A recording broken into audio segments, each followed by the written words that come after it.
in session. Welcome to the Fpdr board meeting on Tuesday, November 28th. We are going to start with our administrative items, the approval of the minutes from the prior meeting on September 26th. The meetings were distributed. Do we have a motion to accept the meeting minutes from the prior meeting? I'll make a motion to accept the minutes. I'll second. Great. Are there any discussions or corrections to the meeting minutes as presented? Hearing none, do I have a vote on accepting the motion to accept the minutes? All in favor say aye. Aye. Aye. Okay, motion approved, minutes are accepted. We always take a few minutes in our board meetings to do an introduction of visitors. So everybody, we welcome you to our meeting, and I'm Jennifer Cooperman. I'm the chair of the board. I'll turn to my left, and we can then just go around the room and come on back. Sure. Officer Brian Hunzecker. I'm with the Portland Police Association, Portland Police Bureau. Jason Lehman, fire trustee, work for the Portland Fire Bureau. Nelson Hall, Bennett Hartman, Portland, on behalf of Local 43, Portland Fire, and the Police Command Association. Alan Firstwaller, President of the Portland Firefighter Association. Frank Del Carlo, Portland Fire and Rescue firefighter. I'm liaison to Fpdr. Stacy Jones, the Fpdr Finance Manager. Kimberly Mitchell, Fpdr Claims Manager. Frank Delusion, City Attorney's Office. Kathy Gardner Subway, Fpdr. Sam Hutchison, Bureau Director, FPDR. Great. Welcome, everybody. Thank you for being here on a drippy, gray, wet day in the winter in Portland. So we have a public comment period. Has anyone signed up for public comment? Nope. Okay, thank you. We will move on to our action items. Our first item, resolution number 518, to amend our outside legal counsel contract. Sam, you're at the table, so I assume you'll be presenting this item. Yes, I will. FPDR has retained an outside attorney for use in various different discussions that we have. The attorney that we have, Lauren, he's with Ogletree, Deacon, Nash, Smoke, and Stewart. He has a society, he's a member of the Society of Actuaries. He's also an attorney, so he helps provide a lot of the financial background that we need here. He's also been involved with some of the board, or not the board, but the charter changes that went through last year, 27 pay period and alternate payee, advising both the board and giving some input to the city council. He's, we did a lot of stuff for tax offset, which we'll see a little bit here. He gave us some opinions on that. He have some very specific situations which he provides input to us that have a financial background or extremely legal or a pension background, and that's what we typically use him for. We had 3 years ago, the initial contract was given in the amount of $100,000. During the 3 years, we actually spent under $52,000. We are going to, the right under the contract, extend it for 3 more years, assuming you all approve, and we're going to add $25,000 to it, which will give us about $76,000. Well, actually, excuse me, less than that. It'll probably give us about $74,000 in it. He spends the money only at our behest, gives us our time. He works at the request of FPDR, the Bureau, or the board, or the city attorney's office may call him in to give some input on some FPDR issues with that. So we have tight control over when we use his or his firm's services. Any billing that comes through is reviewed by the city attorney's office because this contract is done through the city attorney's office. Then we take a second look at all the billings, and again, so it's a double tier check on all the billings and where the hours are appropriately spent and billed to us. Lauren has been very well valued and giving a lot of good opinions and helps us a lot when we need to get into some very specific pension legal issues with that.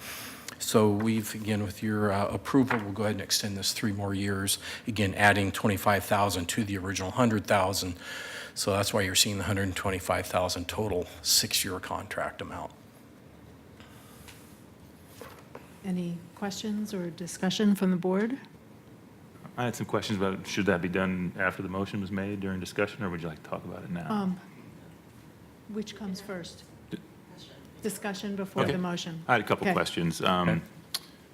First of all, is there a process that the outside counsel is evaluated, and are there other groups that bid on this, or how do you decide if you're going to continue the contract, or what is the process for that? Typically, let's put what happened, when this contract ends in 2021, we will go out to bid again. So it's a bid contract that then we have the option of renewing the contract for another 3 years. So we do take if you're looking at the quality of work that's done, we look at it, the city attorney's office looks at the quality of the work. We've had Justin, who was also an attorney, or is an attorney, but a former board member also. So we had different people looking and evaluating the work that he was done. So we've been very satisfied that the work is appropriate. We will put this out to bid in 2021 when it comes back up. And 3 years ago, when we initially contracted with them, was that as a result of an RFP? It wasn't, okay. Yeah, there was a transfer because he switched firms. We kept we just moved the contract to the new firm he went to keep with him, but yes. So it originated from an RFP where there was presumably a statement of work and a set of criteria that we were looking for responsive firms to assure us that they could satisfy. Okay. Yep. Okay, and my second question was, I see we have a 3-year, not to exceed 125,000. Is there a dollar per hour fee that this company charges, or where do we get to this? I mean, throwing a number out there, I don't know if that really tells us what we're paying. $1 per. Speak up. $3.95? It's $3.95 an hour for his thing, but we do sometimes will get billed for some of his support staff at obviously at a cheaper amount. And that would have been part of their proposal to us that went into the contract. I'm presuming, because I've looked at many RFPs and many contracts, I'm assuming that this one was in alignment with other processes, similar processes, where we ask the responsive firms to tell us what their hourly rates are, and that then becomes part of the contract. Okay, and is that contract, I mean, we have the resolution here, but is the contract readily available for us to view and see and look at? Yes, we can Yes. get that for you. Okay. Should be. Very good. That's the questions that I have. Okay. And just sort of as a side note is, these are some of the questions you've asked, because we've extended about 4 contracts in the past 12 months. In 2020 and 2021, we will have 6 contracts go under RFP. So we're going to be working all the contracts that you guys renewed over the past year or so will be a full RFP. So we will bring you up to speed on how the RFP process works and the criteria that we've used to select no matter what service we have. Does that put a hindrance on you to do 6 in one shot? Or would be a smarter way for us to stagger these? Actually, I like to do the contracts as long as the contracts will allow, and some of the contracts are 3 years, some are 4 years, some are 5 years, and it just mathematically, they all sort of plop down over this 16-month period where they're being renewed despite the amount of time. So it's a burden on us, but that's part of our duty, and we'll work through it. Some of the contracts will be, again, renewed for different time periods at But it's that. not So in- hopefully it's not the next intentional. round, they'll spread back out. State law limits the amount of time that you can contract for. Yep. And if you've used up that 10-year period, then you have to go out to procure again. Yep. But staggering them, just for the sake of the staff of yours that's in the room, would help. But we'll take a look at it. But do I do this once every 5 years, or do I do RFPs? Well, Yeah. we'll be working on that this year, or actually, we got a couple-year leeway to do it, but 2020 is when we'll start putting out a whole series of RFPs for all our services. Okay, great. So, any other questions? Do I have a, We have one person signed up to testify. on this issue? Yes. And, The end-of-day president, Alan Hirschberger. okay, Sam, it might be addressing you. Possibly. Hi, Sam. For the record, Alan Firstwall, I'm president of the Portland Firefighters Association. And my question becomes with the contract is that we've seen Lauren testify for the city and working against us on our contract. And I just want to be clear, this seems like it's a contract just for FPDNR, but it seems like he's working with the city and other things. And I just want to ensure that this contract is very clear that his job and what we're spending the money on is just FPDNR issues. And I have a question on why we see him in other realms, or is that coming out of your fund? I'm going to assume no, but I'd like to get that on the record to make sure that is accurate. All the services that we pay him for are ones that are solely for FPDNR. Do you want to comment on that, of why Lauren is in other things? Is that part of the Tree contract? Because the city itself also has a contract with the same firm, so I don't know if Lauren's wearing multiple hats. But when we are paying him solely for testimony, or not testimony, but work that is done on behalf of FPDNR. So if he's come in and testifying in the contract, I would say, no, it's not FPDNR, because I don't recall having asked him to represent us at any hearings. Good afternoon, Franco Luchin, City Attorney's Office. I think Mr. Firstweiler is probably referring to testimony by Mr. Downhauer in PFFA arbitration or grievance arbitration hearing, and I don't know what the arrangement was there. My expectation would be that that would come from the party to the contract, which I guess would have been the Fire Bureau in that case. The fees for Mr. Downhauer's time there, but I wasn't involved in him testifying there, so I can't say with certainty today. Okay, thank you. I think what caught us off guard is he said he'd been working with the city for 6 months on it. And I didn't know that he had a separate contract with the city. Apparently he did, because he did not do that on our behalf or for us. Okay, thank you. Appreciate the clarification. Okay.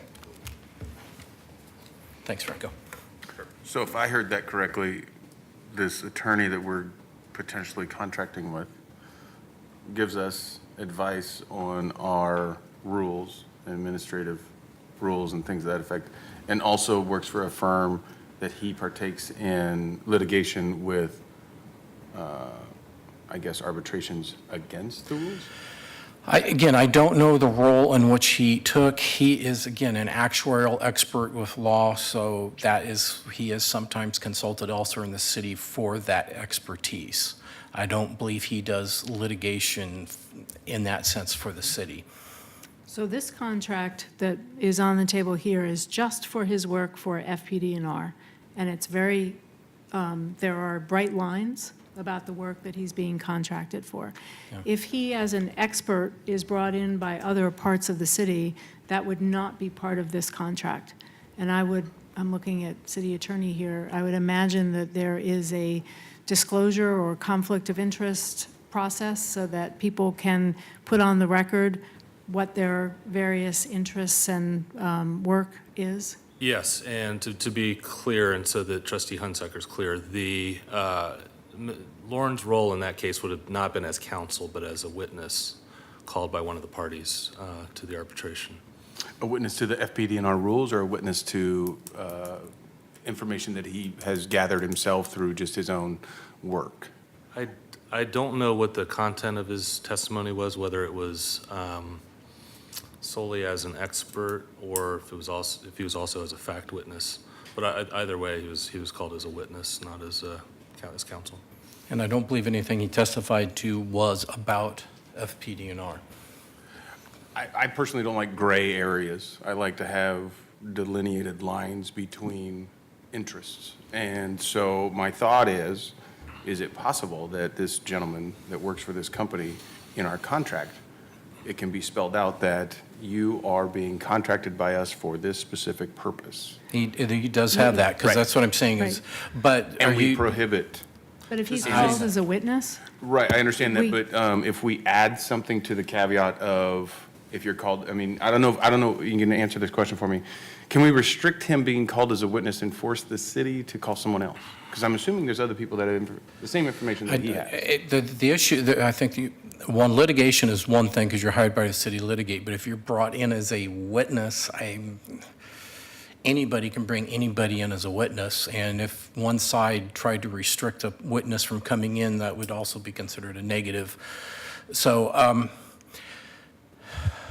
Do some witnesses also get paid to testify? Is that correct? That's not And- and coming to out pre- of this contract. And to prepare for testimony. So I'm getting to Yeah. his point of Yeah. the lines, the gray lines, Mm-hmm. because our It's- outside counsel sits in all of our executive sessions and Yeah. very privy to everything that goes on in this room, and that's, and as well should, but we want to make sure that's, I just like, and the only reason I'm thinking is I'm thinking future litigation, whatever it may be. I don't have any idea what it may be, but my thought is that this gentleman, this contract that we have is going to be very influential on us because he's given us legal counsel and things of that effect, but he's also being influential on us as well as influential with his expertise on other outside things that maybe we don't have control over. And I don't really like the same name given in every setting, if that makes sense what I'm saying. I'd rather have specific legal counsel, specific expertise and things like that, independent from one another. It's hard when people wear, I think I heard the statement, two hats. It's very difficult, I think. it's, are you recommending we go back and redraft the contract with that put in it? Because the process will have to go through the city attorney, will have to be the one driving the renegotiation, and the city attorney may or may not have an opinion on that, as well as his firm may have it, and I'm not certain, it would be something we could look at in RFP coming up front, but I don't know. If you want that put in right now, that puts this whole contract back up for renegotiation. My thought is this, is not just this specific gentleman and this specific firm.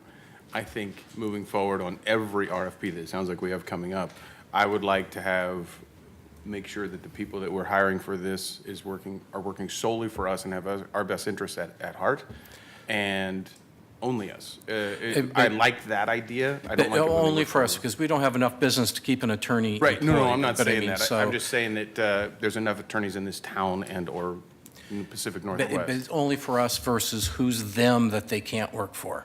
I don't know that we can do that. Right, and that's my question. I don't know that we can do that, particularly if an expert is being called as a witness in a situation. What we can assure you is that there is a contract that we're talking about here for this firm and presumably this individual to work solely for FPDNR. So the money that were in this contract is only paying for their work done for FPDNR. Any work that they do for anyone else in the city or any other part of the city is not paid out of this contract. That's fair. Okay. So with that, if there isn't, Kathy, do you mind looking behind you? I saw some people come in. Did anybody else sign up to speak on this issue? No? Okay. I think we're discussed. So do we have a motion regarding this resolution? yeah, I'd make the motion that we approve Resolution 518, but I also would like to add to the motion that we receive, sounds like we're kind of guessing here on if, I mean, that's the intention, that the council is only paid for our service, so I'd like He to is make only sure. paid for, I will just guarantee wanna you make sure that for this testimony that Alan Frischweiler was talking about was not paid for by FPDNR. We control what he does for us, and we for- screen it.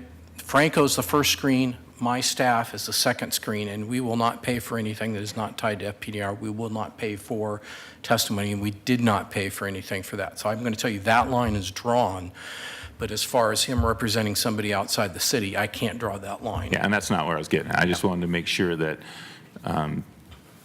that we were receiving assurances, because it didn't sound like you were 100% sure last time you spoke. Just now, you sounded 100% sure. Well- And so that's what I'm looking for, is that this contract and the contract before, I mean, it's not part of the resolution, is solely for, Yeah. It is solely, and I apologize for being squishy, but I'm just trying to identify what the situation is. No, we did not pay any of his time for the work that he provided for the city in any way, shape, or manner or form for anything, including the arbitration witness. okay? So I would like to make a motion that we pass Resolution 518 on the legal counsel contract. Second. All in favor? Aye. Aye. So 518 is approved.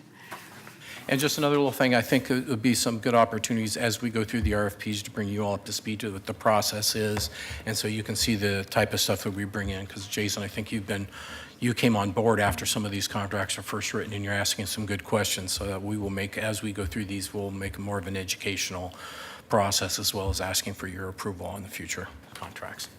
Thank you. So Resolution 519, Administrative Rule Amendment to a new Section 5.14. Welcome. Hi, good afternoon. Stacy Jones, Fpdr Finance Manager. You have before you today a completely new administrative rule, which is concerned with how we implement the Oregon State Tax Remedy Benefit. You may have heard us call it the State Tax Offset Benefit before. The Oregon State Tax Remedy Benefit has existed since 1991 in Oregon Revised Statutes and state law, and we have been administering this benefit for decades, paying this benefit for decades, but it has never been referenced in either the charter or the administrative rules. So the rule before you is not a new benefit. There are no changes in our current policies or practices or procedures. This is just memorializing them.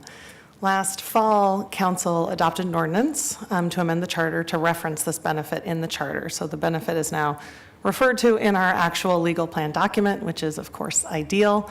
And now this administrative rule would do the same for our set of administrative rules, so that our admin rules covered all the benefits that we pay. And it would also explicate a little bit some of the pieces of implementation that are not made explicit in the law itself. So let me pause for a second in case you don't know what the Oregon State Tax Remedy Benefit is, although you may all know. But what it is a benefit that is a percent of your pension benefit that you receive if you accrued at least some service in either FPDR or PERS before July 14th, 1995. What happened is in 1991, the state of Oregon began taxing municipal pension benefits. Before that, they had been tax-free. And so to sort of lessen the impact for those who had service prior to 1991 and who had, completed that service on the promise that their future and current pension benefits would not be subject to Oregon state income tax, they mandated that PERS and FPDR pay this additional benefit that either partially or fully offsets that annual tax liability. It ranges from 0 to 9.89%, depending on the timing and length of the member's service. So what the law does make explicit is almost everything. There's very little sort of left to administrative chance in this benefit. The law defines how the benefit is calculated. It defines eligibility, which is you have to have established membership in PERS or FPDR before July 14th, 1995. You have to be receiving a taxable benefit of some kind, and you have to be an Oregon resident. The law also specifies how you can establish your Oregon residency, which is either through filing an Oregon income tax return or signing an affidavit under penalty of perjury that you are an Oregon resident. It also specifies, this is kind of interesting, that the benefit turns on or off only once per calendar year. So that means if you move out of Oregon in the middle of the year, you get to keep your tax offset benefit until January 1st of the next year. Conversely, if you move into Oregon, you don't get that tax offset benefit until the first of the year. So all of those things are defined in the statute. The administrative rule before you, references the relevant statutes and those pieces, but it does also specify exactly when we get our information from the Department of Revenue, so that's clear to everyone. Talks about how we treat folks who have filed their taxes, but as non-residents or as partial year residents. It explains exactly how and when to file the affidavit, if you prefer to go down that path for establishing your residency. And it also provides an appeal process, so that if we determine that you're ineligible and you want to dispute that, it's in the admin rule exactly how you would do that. So that's what the rule does. Are there any questions? I have questions. Sure. So specifically on the appeals process, I see some time frames here, 60 days after the member received notification of the denial by the director. Where'd that 60 days come from? Is it just random, or does it fit with something else? I believe, I'd have to go back and look, we were trying to, as closely as possible, imitate the appeals process for retirement benefits. You can receive this benefit on a non-service disability benefit, since that's a taxable benefit. But most people who are receiving this are getting it as part of a pension benefit. So we were trying to imitate the pension benefit appeal process as much as we could. And then I believe the rule refers back to the appeal process that is in the pension benefit section of the administrative rules. Yeah, I looked at it and thought, okay, somebody misses the time frame there without even knowing, and they're done. It just doesn't give any chance to go back. It's just those hard and fast rules like But that's that. pretty typical also for your disability claims and for pension. Once the decision's made, you have to take action within 60 days. And those are This is a pretty little, I think this is a little different. Well, but what this is that you have to look at the situation. If you take a look here, this is actually a two-step appeals process. The first appeals process is you can write to me, and I would do the first level of appeal. I will look at it and come through and determine, gee, yes or no, and I can make the decision to override Stacy's decision, basically at that point, and then I can say, no, you don't do it, and then they get a letter. The letter's very specific, is saying we're not doing it, and you have 60 days. So it's outlined to them that you have that much time to do it. It's very standard when you give people an appeal process. 60 days is a standard appeal window, and it is very well spelled out in the letter to them that they have this time frame to respond. So to trigger this is going to have to be some type of written notice from your office so they're going to get notification before this 60 Yes. days starts. Yes. Yes, Okay. and the 60 days, trying to remember, because anyway, 60 days, I think, of the date they receive or the date we mail it. Receives, it says. Okay. Within the date 60 they days receive it. after they receive the Yeah. written notification. And we send those are usually sent with a return receipt on the outside of the envelope, because I will also just point out that PERS actually does not have an appeal process. The statute doesn't require one, and it doesn't require an administrative rule either, for that matter.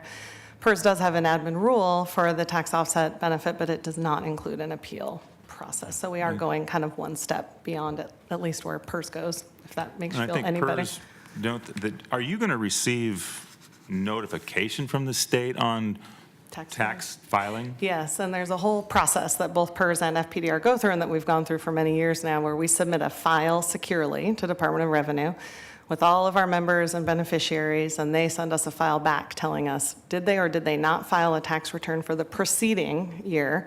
And if so, what kind of tax return did they file? So that makes it easy for 90-some% of people. We say, oh, yep, well, you filed an Oregon tax return. That's the end of that conversation. If we didn't get that from the Department of Revenue, that notification, and they say either they didn't file, or they filed as a non-resident, or as a partial year resident, and they are currently receiving the benefit, and we believe, we thought they were eligible up to that point, then we'll send them a letter saying, hey, we see that you didn't file your tax return. We aren't able to establish your Oregon residency through that route. If you are still an Oregon resident, please complete this affidavit and get it back to us. And then if they don't do that, then the letter goes out saying, we're going to turn your benefit off effective January 1, which is actually with the February 1st pension payment. So they still have lots of time to fix the situation, either with the affidavit or the tax filing. And that's when the 60 days is triggered. Well, no, the 60 days, so once they've received that letter from us saying, we're not able to pay you the benefit, you haven't done the affidavit, you haven't filed your Oregon tax returns, then they can, as long as they do it by March 31st, which now at this point, that's 3 months later, they have to ask Sam in writing for reconsideration. And then when he denies it, when they receive Sam's written denial, which at the latest, I would assume now we're at mid-April, then they have 60 days to appeal through the Office of Administrative Hearings process. And that's what 5.408. And that would be similar to the retirement appeal, the pension benefit appeal process. Okay. Okay, that's all I have. Great. Nobody signed up? There are no other questions up by the board? Do I have a motion to accept Resolution 519 as written? I'll make a motion to accept Resolution 519.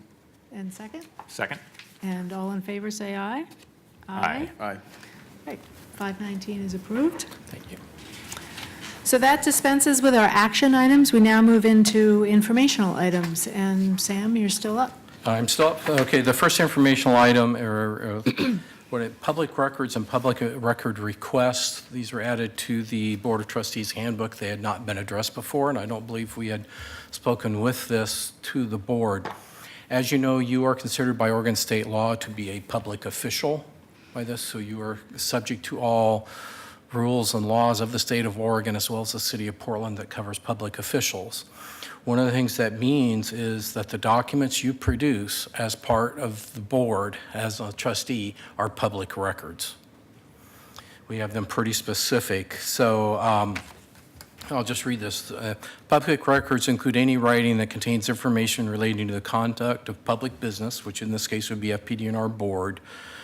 It includes handwriting documents, typewritten documents, printed documents, photographs, anything that's been recorded, whether it's on tape, as by letters, by words, pictures, sounds. So basically anything you produce, including scratch notes that you may be taking during this meeting, are all considered public records because they're done on behalf of your work as a trustee. Now, if you, after this meeting, decide to text somebody as a role of trustee, that text is a public record, even if it is on your own personal phone. So what we've told people in the city is do not text on personal phones. Some people have city-owned phones, and city-owned phones are backed up and all the texts are captured and stored with it. Same thing goes with your personal email account. If you're sending out an email that you're talking about this meeting and the discussion could be construed as it being related to your role as a trustee, that email is subject to public record. Is a public record. I don't know if you've been paying attention to the news. There's a lot of discussion out there about social media. Are you posting things on your social media site? We have a city commissioner right now who has several requests for her social media site because believes that commissioner has talked about public stuff on the webs, on their social media. So just want you to make sure that anything you do as your role of trustee or could be perceived as your role of trustee is a public record, regardless of how you send it, even if it's public or private emails. Do you have any questions on that? Because that's often, this is why I put this in here, because they have a lot of other types of boards and commissions throughout this city, not to the level of the you all function, but that's something that catches them off guard. They can't go and email each other after the end of the meeting on private because those emails are public record, regardless of the method that they're sent. Do we have some type of protection or clause that states that if they're going to request access to our personal information, emails, phones, things to that effect, that they have to have probable cause or at least reason to believe that we've used that device? Or can we just get a blanket statement? Well, that's on the next page here. Let me go through this first part, and then we'll talk about public records requests. Very good. And we'll get to that. So we've talked again. It's any device you send, regardless if it's personal or it's a city-owned device. Now, so FPDR is responsible for retaining, the Bureau is responsible for retaining all your documents. Any document we send to you or any email I send to you is already retained. You guys reply back to me, I retain it. So I already have the communications that's going in and out of FPDR are retained. If you by any chance are generating cross communication between each other, you need to copy Kathy. Kathy is our designated record keeper for all board documents. So if you have any questions, you send it to her either via email or you can print it out and ship it to her or hand it to her. She's keeping all your records. Is that in here somewhere? As I've never heard that before. Well, it's new. That's why we're going over this here.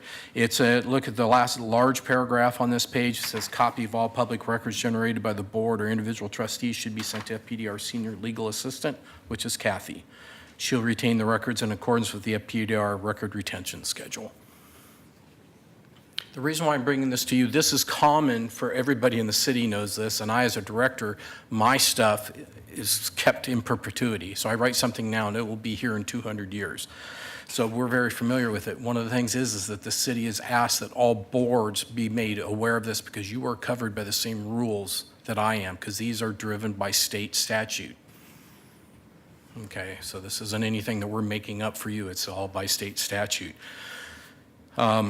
and knowingly destroying public records. So if you go, oops, I don't want anybody to see that, and second you destroy it, that is a crime.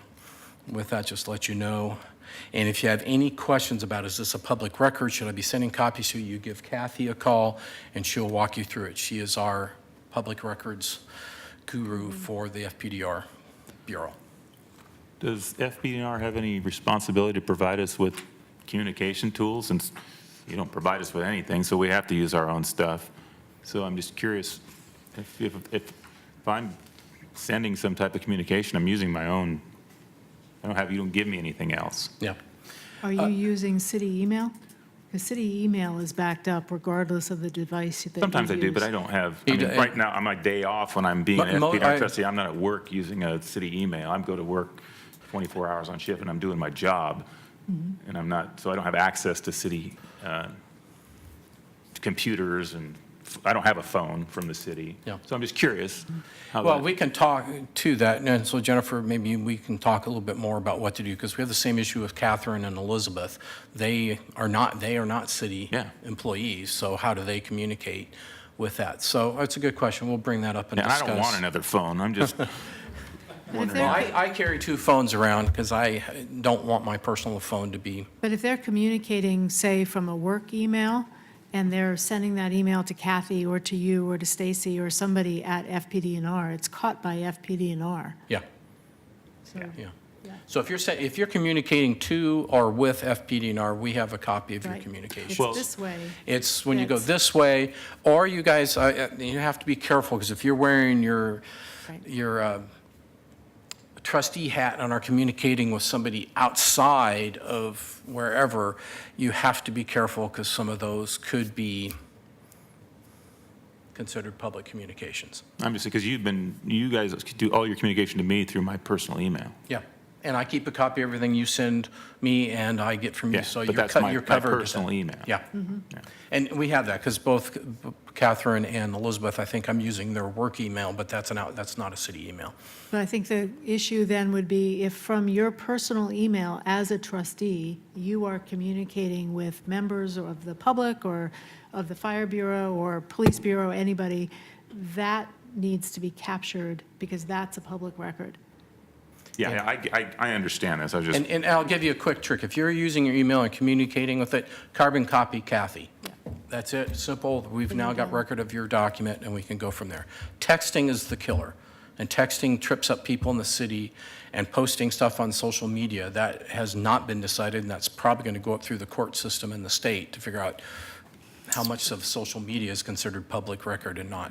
So for some context, city attorney has taken this issue very broadly across the city and is communicating and pushing this out to every board, every commission, every entity that has members on it who are of the public and not city employees. So that's what's driving this. It's not particular to FPDNR. Yeah. I would like us to keep this item on the agenda for our next meeting for our 2 new members to hear again. Elizabeth will get it in her training here next week. Catherine will be the one we need to catch up with, so I can talk with her. And I don't mind that we take another 10 minutes and revisit for Okay. the rest of us. Yep. Because it's different, it's Yeah. new, and it can trip a lot of people up. Right. Great. And some good questions. We'll talk about how to communicate and maybe come in with a little bit of a how-to Great. thing for you. So the next page is a public records request.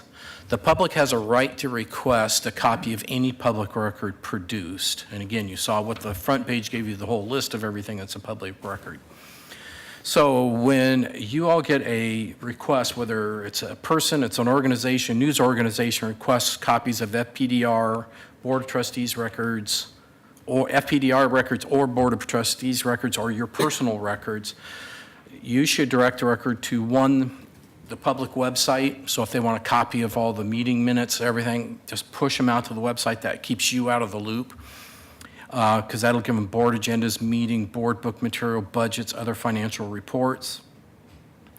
If they want more, there is all public records requests are now going through a city website, and I've got the link here in this document.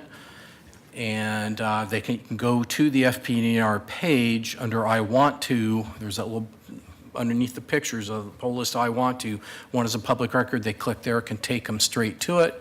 Or if all else fails, you can send them directly to Kathy or to me, and we will handle the request. But all public records requests that we get, we ask the requester to go back through this site because it tracks every city request. It makes sure that we are following all state rules and statutes as far as timeliness and response, because they've now greatly shortened our response times in the last legislature. We have days to get certain responses out, so you need to refer them back to us. I don't want you guys to be the ones trying to, is this public record or public not, so either refer them to the website or refer them back to Kathy or me, and then we'll take care of it and making sure that they get it. Now, when we get a request, we tend to we'll look at the request at our level in the board, or not the board, but in the bureau. Can we release this, or are we required to release it? We'll release it. If we have questions, we go to the city attorney's office for direction on whether or not this is subject to release. The city attorney, if they say don't release it, but the requester demands it, they go to the district attorney across the street here, and the district attorney will make the decision if it's a public record or not. And they carry a lot of sway. If whoever loses at that level can take it up through the court system.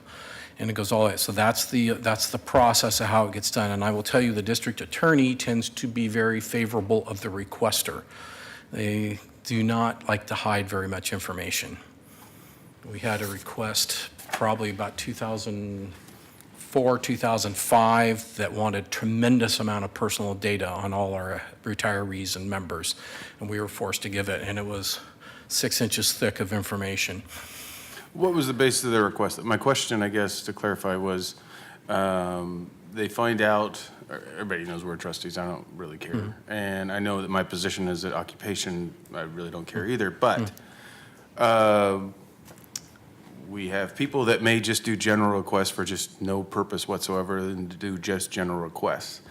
Does Fpdr or does the city require a probable cause for that, or do they just, why not? The standard is about this high. It's for the public good. Gee, it's for the public good. Here's why I think this needs.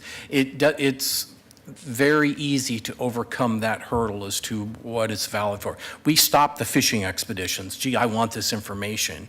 And that could be one of the reasons why we decide not to, is because we don't trust why you're doing it. But then again, it goes up to the district attorney. They tend to side very heavily with the requester. What we do is try to elicit exactly what the information is that the requester is going to find most useful. So if the request is for 10 board books going back 20 years or something, we can do that. But if we can be more helpful to them, like I'm really looking for the specific agenda item that was, about this, then we can more quickly search for that. Yeah. But Sam's right, we fill the request. Yep. And that's good, because that's one of the things that I did negotiate with an attorney several years ago, wanted a lot of information, and it would have required us to go through records that were 30 years old, and I said, what are you looking for? Right. And I turned around and provided him with 5 documents and saved us thousands of hours.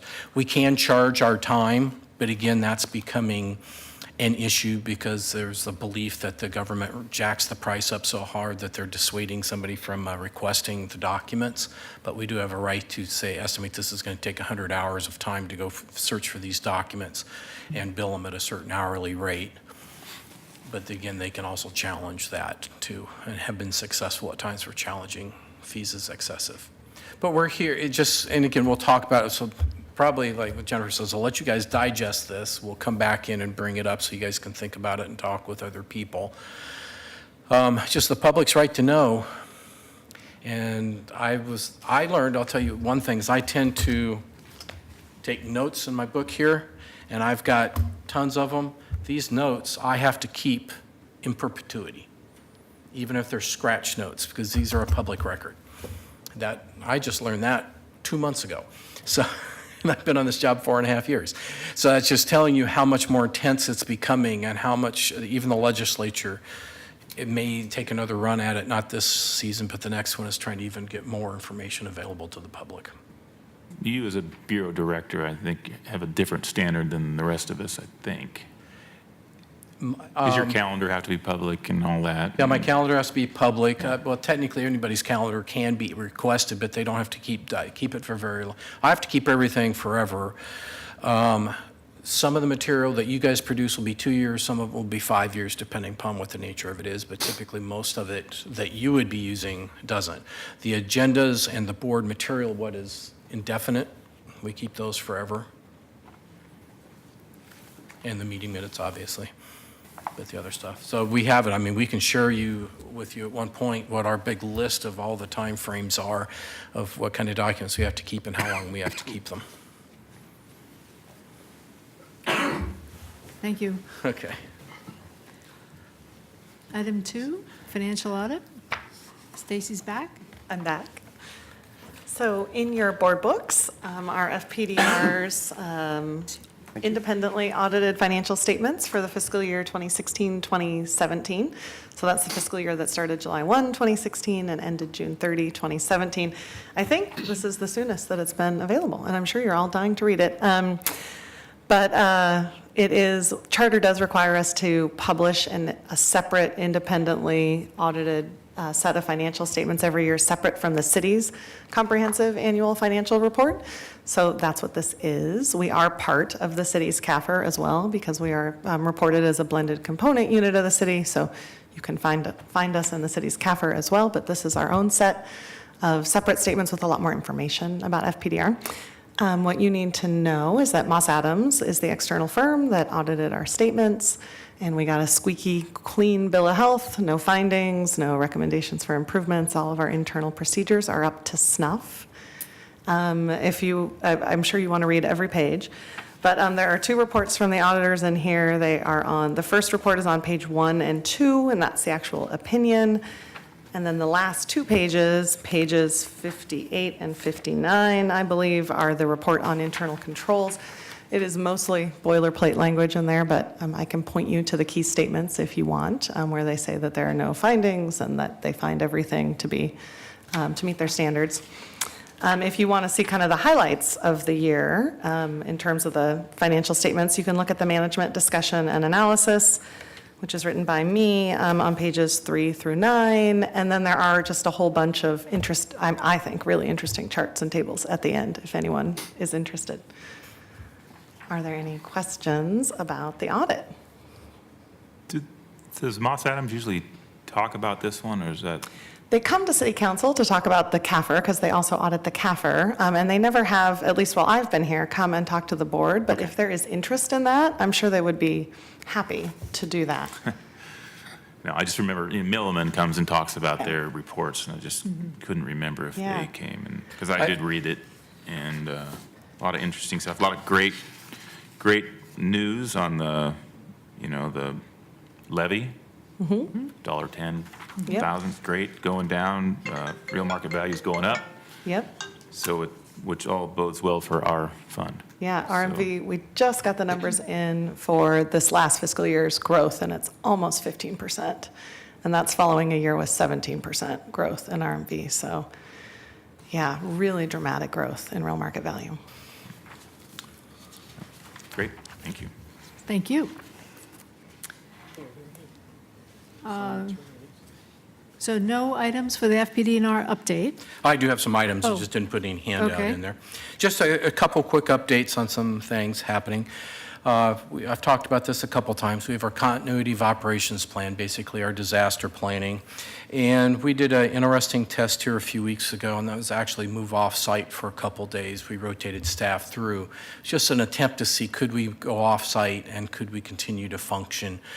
The answer to the question is yes, but the site we were at is not a worst-case scenario site, so it's the first one. So we can do it. There's some nuts and bolts things that we'd have to do to make it work, but it was a really good test in the sense that it told us what worked, where we need to improve, and how we can be better prepared for this. I think we're one of the few bureaus that's truly done an off-site test for their bureau. Can we just pick up and move out of there? So it was a good test. We'll continue to do different types of testing and exercises every year, and next year we'll have 2 or 3 more. just to, like I've said before, is that if there's the big one, we're on our own, and so we have to make sure that we're ahead of every other bureau. We're going to be fending for ourselves to making sure that we can continue to get pension and disability checks out and be able to process new pensions and new disabilities. That's our goal there.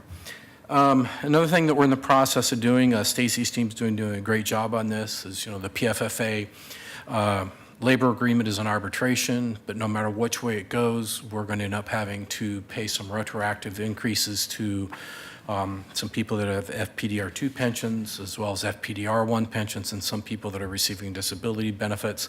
We've got all that stuff done and ready to go. As soon as it gets through and we get the right go-aheads and making sure that all the numbers we had were correct, we can flip the switch and we'll get those adjustments processed right away. So we're not going to wait until we get the final decision. We've done all the work now and just waiting for the thumbs up, and then we'll issue all those adjustments.